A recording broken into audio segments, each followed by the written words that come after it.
Assalamualaikum warahmatullahi wabarakatuh. Pemirsa dimanapun Anda berada, ketemu lagi dengan kita Suara KPK TV. Di sini kembali lagi bersama dua pakar, satu pakar politik, yang satu pakar komunikasi. Nah, pakar politik ini memiliki sebuah pandangan-pandangan yang nanti akan kita bahas tentang kembali lagi penguatan Pancasila di episode kedua. Sekali lagi, mungkin beliau ini berdua ini baru selesai olahraga, jadi badannya wow. Ini untuk cewek-cewek nggak boleh melihat ini nih, kan itu, slow aja. Nah,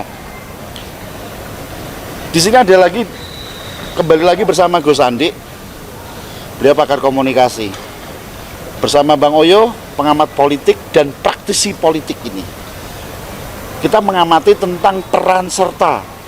Kalau kemarin dikatakan BPIP itu LSM negara, ya kan, yang lemah dalam fungsinya, belum sampai ke bawah. Nah, ini dari beberapa masyarakat menilai, memandang BPIP, keberadaan BPIP ini, Badan Penguatan Ideologi Pancasila ini, seolah-olah hanya makan gaji budak di bawahnya presiden, seolah-olah di bawah ketiaknya presiden ini, ya kan? Nah, padahal di dalam BPIP ini terdapat tokoh-tokoh, ada Megawati, Kiai Said Akil Siraj, kemudian profesor siapa lagi itu ada beberapa, tapi yang dikenal oleh dikenal oleh publik ini dua tokoh nasional ini, yaitu Megawati dan Kiai Said Akil Siraj, nasionalisme dan religinya. Tapi apa iya dua tokoh ini mau makan gaji buta di dalam BPIP ini? Bagaimana pengamat politik ini menyikapi pandangan masyarakat tentang gaji buta ini yang diterima oleh tokoh-tokoh ini di dalam BPIP? Silahkan. Jadi definisi gaji buta itu bukanlah sebuah definisi negatif. Artinya bahwasanya tokoh-tokoh yang ada di situ itu terindikasi ataupun kita beranggapan bahwasanya mereka tidak kerja terus dapat gaji. Tidak. Definisi daripada gaji buta ini kan begini. Yang ada di dalam itu adalah tokoh-tokoh ideolog, bukan lagi mereka itu sekedar tokoh politisi. Ideolog itu artinya ya mereka ini negarawan. Megawati Soekarno Putri, Kiai Haji Akil Siraj dan yang lain-lainnya, dan ketua BPIP sendirinya, ini adalah para ideolog. Artinya tidak mungkin mereka ini tidak punya level, paling sedikit lah ini levelnya ini minimalin doktor ini. Ya, level orang-orang yang ada di dalam itu pasti doktor. Artinya apa? Tingkatan mereka ini adalah, selain mereka itu adalah saintifik, mereka juga negarawan dan juga pemikir. Ini bisa kita samakan, siapapun yang ada di dalam itu, mereka itu kita samakan dengan mungkin tokoh-tokoh pemikir seperti Voltaire, ya, seperti Rousseau dan macam-macam di dalam konteks keindonesiaan. Nah, jangan sampai definisi ini menjadi sebuah definisi yang dijadikan narasi oleh orang-orang yang di luar sana atau yang tidak mengerti, sehingga seolah-olah ada tokoh tapi kok fungsinya nggak besar gitu loh. Kita tidak mempermasalahkan gaji butanya, tetapi kok fungsinya tidak dikasih lebih besar sekalian gitu loh. Inilah yang harus coba kita narasikan dan coba kita elaborasikan dalam sebuah pemikiran besar, bahwasanya karena ketokohan mereka yang sangat luar biasa besar itu, harusnya dampaknya lebih luas lagi kepada masyarakat atau merakyat atau negara Indonesia ini. Jadi gaji buta yang kita maksud di sini itu jangan sampai dia sendiri itu bukan salah mereka dikasih gaji begitu, karena ini kan ada undang-undangnya. Tapi soyogianya fungsi dia kita perbesar supaya mereka pun juga senang. Kan ini hal yang sangat menarik dalam kehidupan ini adalah kalau seseorang mengeluarkan ide dan pendapat, kemudian kenegarawannya itu teruji dan dia bisa menyampaikan kepada orang lain. Inilah sebuah pencapaian terbesar dari seorang yang namanya filosof. Perkataannya, perbuatannya dapat disaksikan orang, dilihat dan diikuti. Tapi faktanya sekarang ini keberadaan BPIP tidak bisa dirasakan oleh masyarakat bawah. Nah, itulah yang sekarang kita lakukan. Diskusi ini kita lakukan untuk memberitahu kepada si pemilik negara ini, bukan pemilik negara tapi pengatur negara ini, besarkan fungsi mereka, perkuat fungsi mereka, perkuat kelembagaan Contohnya? mereka. Contohnya, dia harus tercipta di seluruh provinsi kabupaten, di tingkat kabupaten. Undang-undang memungkinkan nggak tuh? Undang-undang bisa memungkinkan, apalagi undang-undang BPIP ini tidak perlu ada undang-undang khusus untuk itu, tetapi ini kan ada kalau saya tidak salah ini PP, terbentuk karena dasar PP. Nah, dan sebenarnya fungsi BPIP ini sudah ada di dalam undang-undang dasar. Hanya kan kita belum terjemahkan menjadi undang-undang, karena ya tahu sendiri, sebuah konsekuensi dari undang-undang itu kan nanti akan ada akibat APBN. Tapi sebentar, saya takut. Saya ada solusi terkait APBN ini. Fungsi pendidikan kita 20%, dan ini besar sekali. Kalau APBN kita 2.500 triliun, berarti 20% itu sama dengan hampir 1.000 triliun. Kenapa tidak kasih 1% dari 20% itu kepada BPIP? Supaya dia memperbesar kelembagaannya, dia memperkuat kelembagaannya, dan dia ada di mana-mana. Berapa 1% dari 1.000 itu kan berarti 100 triliun. Berarti sampai hari ini belum dialokasikan itu ya? Ya belum, artinya kan saya tidak tahu apa yang terjadi dengan para pembuat kebijakan. Harusnya DPR-nya itu mengerti atau enggak. Harusnya juga negara dalam hal ini Seknek atau asal tidak salah apa itu juga harus enggak. Departemen Pendidikan itu harus dipanggil gitu loh. 1.000 triliun ini akhirnya susah Departemen Pendidikan Nasional dan Agama itu menghabiskan anggaran 1.000 triliun itu akhirnya jadi ya aktivitas pos yang kita tidak jelas. Kenapa tidak ideologi? Kan ini juga pengajaran. Mengidealisasikan sebuah ide ideologi kepada masyarakat melalui sekolah, melalui tempat berkumpul. Itulah adalah pengajaran, ini pendidikan juga. Jadi jangan sampai pendidikan itu hanya kita terkunci kepada matrikulasi atau silabus pendidikan dasar yang kita sudah tetapkan. Ideologi juga harus, kan ada mata kuliah ideologi di kampus, di SD SMP itu ada tentang Pancasila. Nah, inilah masuk di sini BPIP. Ada ruangan sebenarnya yang kita butuhkan itu adalah inovasi kebijakan. Tadi kan pakar komunikasi di pembicaraan sebelumnya memutarakan sebuah teori diffusion inovasi. Diffusion innovation itu apa artinya? Fusion itu pemecahan. Ini diffusion. Kita mau menyatukan sebuah konsep besar melalui sebuah inovasi baru. Teori komunikasi inilah yang harus kita paparkan, kita tampilkan, kita implementasikan. Itu kira-kira Mas Bang. Oke. Gimana Gus Andi? Seperti pertanyaan hampir sama. Peran sertanya BPIP ini tidak dirasakan sehingga muncul sebuah kalimat atau penilaian, penafsiran bahwa keberadaan tokoh-tokoh nasional negarawan ini, Megawati, Kiai Said Akil Sirot, dan yang lainnya ini saat masuk di BPIP ini seolah-olah hanya makan gaji buta. Tidak ada kontribusi kepada masyarakat. Apakah ini ada kelemahan di dalam komunikasinya itu? Menurut Gus Andi gimana nih? Saya kira persepsi itu boleh-boleh saja ya, tapi yang jelas BPIP sudah bekerja.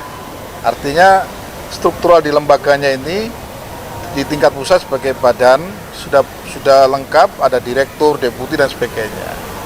Nah, persoalannya badan ini terlalu kecil untuk menangani sebuah narasi besar Pancasila ini. Ini Pancasila ini falsafah loh, pandangan hidup bangsa, dasar negara yang seharusnya masuk ke relung-relung hati seluruh warga negara Indonesia. Bagaimana caranya? Bagaimana cara mengintroduksi sampai ke hati mereka, hati kita semuanya ini? Tentu tidak bisa secara instan. Apa yang disampaikan umur 50 tahun baru dijejali dengan bagaimana, tidak, iya mulai kecil. Nah, artinya ada pekerjaan rumah yang luar biasa dari para pimpinan kita di BPIP ini untuk merumuskan bagaimana lembaga ini terinstitusional, terstrukturalisasi juga sampai ke bawah sehingga cakupannya lebih luas. Karena saya mendengar di masyarakat kalau kepingin melakukan kegiatan-kegiatan yang bekerja sama dengan BPIP, se-Indonesia ini koordinasinya ke Jakarta semuanya, nggak cukup. Berapa yang harus dikerjasamakan dan sebagainya, program-program apa dan sebagainya. Ini sangat kecil dan terbatas. Kedua, BPIP sendiri itu adalah lembaga yang menggunakan anggaran negara. Ya. Anggaran negara ini harus dioptimalkan, diperbesar dan sebagainya, dan ada karya-karya yang menyentuh kelapisan masyarakat.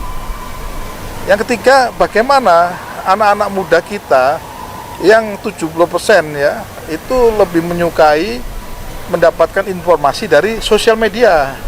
Ingat loh ya, seluruh rencana ide-ide brilian dari konsep Pancasila ini ya, materi-materi dan sebagainya itu kan harus nyampe ke tangan mereka melalui apa?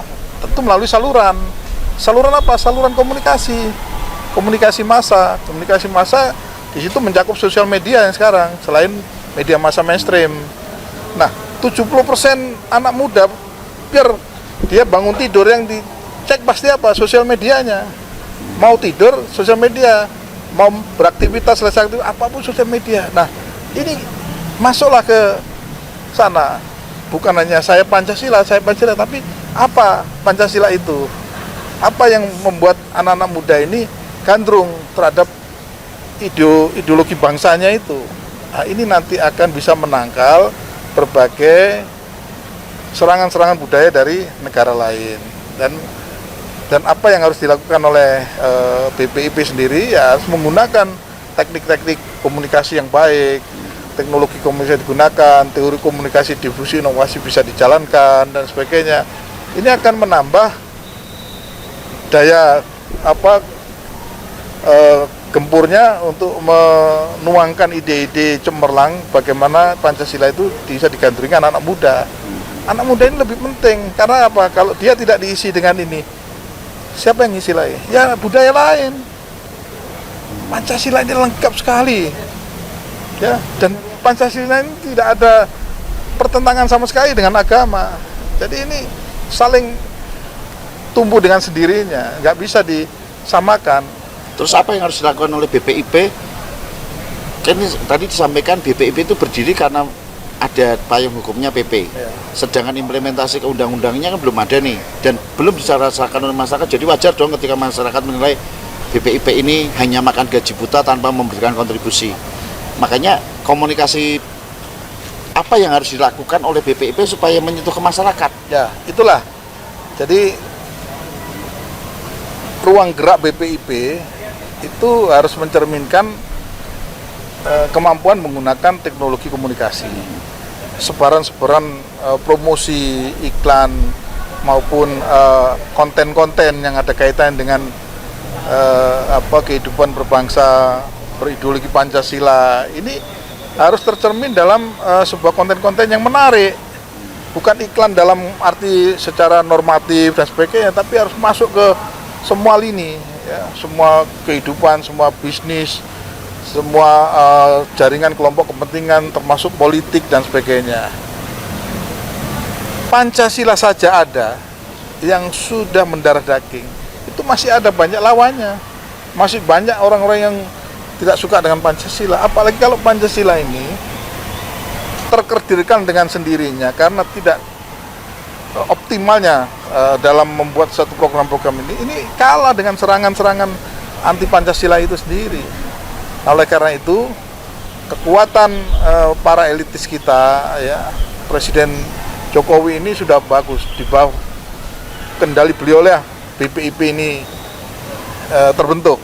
Oleh karena itu saya yakin ada evaluasi dan saya yakin dalam BPIP ini dilihat lagi oleh Pak Jokowi bagaimana dioptimalkan lagi.